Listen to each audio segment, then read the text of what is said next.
It's very clear cut. And there's not a single verse anywhere in the gospel which says that Jesus, peace be upon him, was resurrected. In fact, if you read, it's mentioned, if you remember the story, that after the alleged crucifixion, when the disciples, they met in the upper room, Jesus, peace be upon him, he comes. It's mentioned in the Gospel of Luke, chapter number 24, verse number 36. He comes and he says to the disciple, Shalom, in Hebrew, which means peace unto you. Next verse, Gospel of Luke, chapter 24, verse 37, says, but they were terrified and affrighted and supposed him to be a spirit. I am asking a question. Why did the disciples think Jesus, peace be upon him, to be a spirit? Did Jesus look like a spirit? And when I asked this question to the Christians, all of them said no. And they are right. Jesus Christ, peace be upon him, did not look like a spirit when he comes to the upper room after the alleged crucifixion. So why did they think that he was a spirit? The reason is because they had heard from hearsay that the Master Jesus, peace be upon him, was put on the cross. They had learned from hearsay that he had given up the ghost, that he had died. They had learned from hearsay that he was dead and buried in the grave for 3 days. Hearsay, hearsay. You know why? Because they were not eyewitnesses.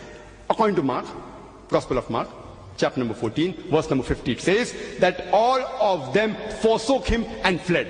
In the most crucial juncture in the life of Jesus, peace be upon him, when he required them the most, all the disciples, 100%, all of them, according to Mark, chapter 14, verse 50, they forsook him and fled.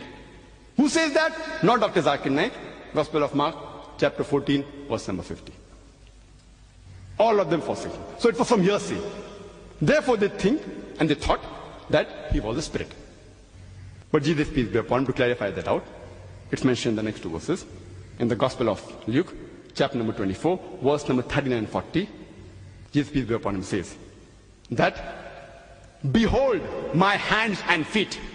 It is I myself. Handle me and see, for a spirit has no flesh and bone, as you see me have. And saying so, he shows them his hands and feet. He tells them, behold my hands and feet. It is I myself. What has happened to you? It is me, your Lord and Master Jesus, peace be upon him. Why are you affrighted? Handle me and see. Behold my hands and feet, for a spirit has no flesh and bones. What was he trying to prove by showing his hands and feet? Was he trying to prove that he was resurrected? Was he trying to prove that he was a spirit? He was trying to prove that he was not a spirit. He was not resurrected. Next two verses. Gospel of Luke, chapter number 24, verse number 41 to 42. It says that they were overjoyed and they wondered. They thought he's dead and now they are happy that the Lord and Master is alive, physical, with flesh and bone in front of them. They are happy. Jesus, peace be upon him, yet to confirm them, says that, do you have any meat here? And they gave him a piece of broiled fish and honeycomb. And he took it and he ate before them. To prove what? That he was resurrected. To prove that he was spirit. To prove that he was a physical body. He ate and he chewed in front of them. A piece of broiled fish and honeycomb to prove that he was not resurrected. He was not a spirit, but he was in flesh and bones, a physical body. If no resurrection, no crucifixion, no Christianity. If you remember the story of Mary Magdalene, when she goes to the tomb of Jesus, peace be upon him, on the third day, it's mentioned in the Gospel of John, chapter number 20, verse number 1, as well as the Gospel of Mark, chapter number 16, verse number 2, that it was the first day of the week, meaning it was a Sunday. Sabbath day is Saturday for the Jews. The first day of the week is Sunday. It was the first day of the week that Mary Magdalene goes to the tomb. Now, why should Mary Magdalene go to the tomb on the third day after Jesus Christ, peace be upon him, supposedly was dead? Why should she go? The reply is given in the verse earlier, in the Gospel of Mark, chapter number 16, verse number 1, that Mary Magdalene goes to massage Jesus, peace be upon him, to anoint him. The word is anoint, which the original Hebrew word is masaha. means to massage, to rub, to anoint. And from this root word, you can even derive the Arabic word, Masih, or the Hebrew word, Messiah, which means the anointed one, which if you translate to Greek, it means Christos, from which you get the word Christ, the anointed one. I'm asking a question. Do Jews massage dead bodies on the third day? Have you any time heard Jews massaging dead bodies on the third day? And the answer is no. I'm asking the Christians. Do Christians massage dead bodies on the third day? And the answer is no. Do Muslims? Do we massage dead bodies on the third day? And the answer is no. So why is she going to the tomb to massage Jesus, who has died on the third day, according to the Christians? You know why? Because she was the only one, besides Joseph of Arimathea and Nicodemus, who gave the burial bath to Jesus, peace be upon him. And when Jesus' body was brought down, peace be upon him, from the cross, she might have seen some life in the limb body. But naturally, she's not going to say, he's alive! Otherwise, they will put him to death again. Seeing certain life in the limb body of Jesus, peace be upon him, she comes back on the third day, after the Sabbath day, to look for a live Jesus, peace be upon him. A live Jesus, peace be upon him. And it's mentioned in the Gospel of John, chapter number 20, verse number 1, and the Gospel of Mark, chapter number 16, verse number 4, that she finds that the stone has been removed. And even the winding sheets, they are unwound and placed in a pile. The question is, why should the stone be removed?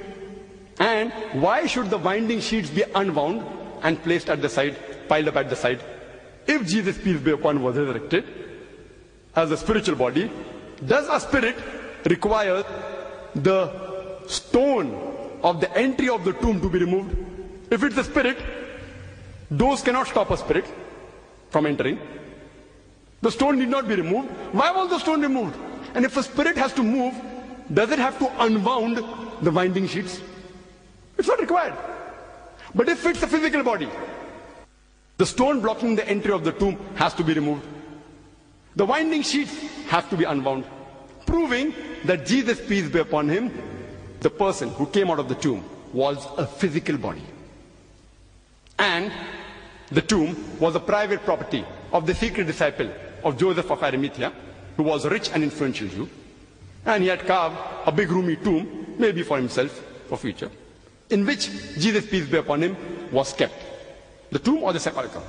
And according to Jim Bishop, he says, Jim Bishop, not Bible, Jim Bishop, says, it was very roomy, very big. 5 feet wide, 7 feet in height, and 15 feet in depth. Why do you require a roomy tomb? So that if anyone wants to help a person, it can be done easily. These are small rooms in Bombay. It is approximately 75 square feet. 75 square feet flat is big in Bombay. You find 5-6 people living in that room. In Bombay, one of the most expensive place in the world. 75 square feet, you find 4-5 people living in it. So roomy enough if they want to help the person. Why would they want to help a spiritual body? A spiritual body is only going to help. But naturally they want to help a physical body. Further, if you read in the Gospel of John, chapter number 20, verse number 15, Jesus, he sees that Mary Magdalene, from the earth, from terra firma, not from the heaven, he sees her and she's weeping. And he comes to her and asks, "Woman, why weepest thou? Whom seekest thou?"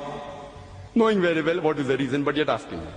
She says, and supposed him to be a gardener, she asks him, "Where have you taken him and laid him, so that I may take him away?" I'm asking a question. Why did Mary Magdalene suppose Jesus to be, peace be upon him, a gardener? I'm asking a question.